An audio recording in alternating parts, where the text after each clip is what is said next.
Risk management. You make a risk management plan, understanding the stakeholder risk appetite, tolerance, understanding whether the organization is risk seeker, averse, neutral, and you define how the risk management process is going to happen in the risk management plan. Then you start identifying the risk by asking the experts, looking at the documents, using prompt lists like pastel, political, economical, social, technical, legal, environmental. You identify all those risks and put them into the risk register. Then you rank the risk by qualitative analysis and then by quantitative analysis. Quantitative analysis is considered as more as an optional thing because the quantitative analysis can be expensive, like Monte Carlo analysis, expected monetary, tornado analysis, things like that. So sometimes that gets eliminated or minimized. We don't do that normally.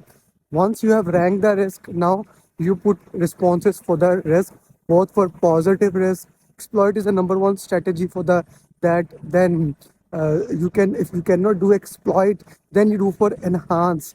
Then you go for risk, and of course we can accept it the positive risk. For the negative risk, the first strategy is avoiding that, then mitigating it, then transferring it. Transferring always need insurance in it, so that's an important thing to understand.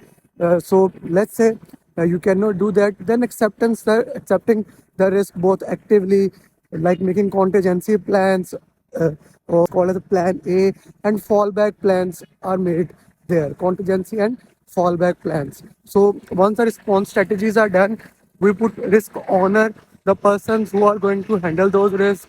We set risk trigger. Okay, if this risk occur, we will keep looking at this trigger, and once that trigger occur, then we are going to set the response for that pertinent risk. Then once the plan is agreed, risk management plan is shown, and risk register. One more time, risk register has all the risk in it.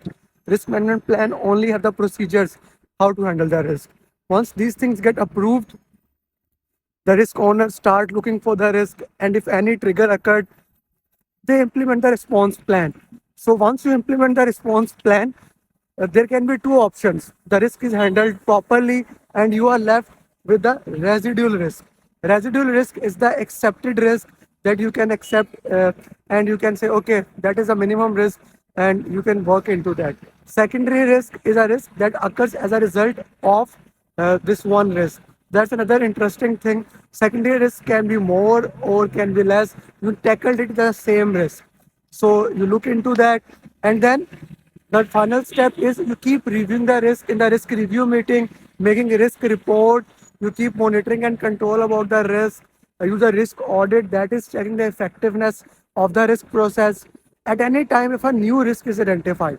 At any time, if a new risk is identified, we put it into the risk register. And at any time, something occurred without identifying, we put it into the issue log. One more time, anything that occurred without plan, without identification, or more than plan, we update the issue log. But if something is identified and that occurred, we put into the risk register. I hope that makes sense. I plan to make it a 1 minute video, but I explained everything that you need to know about the risk in less than 4 minutes.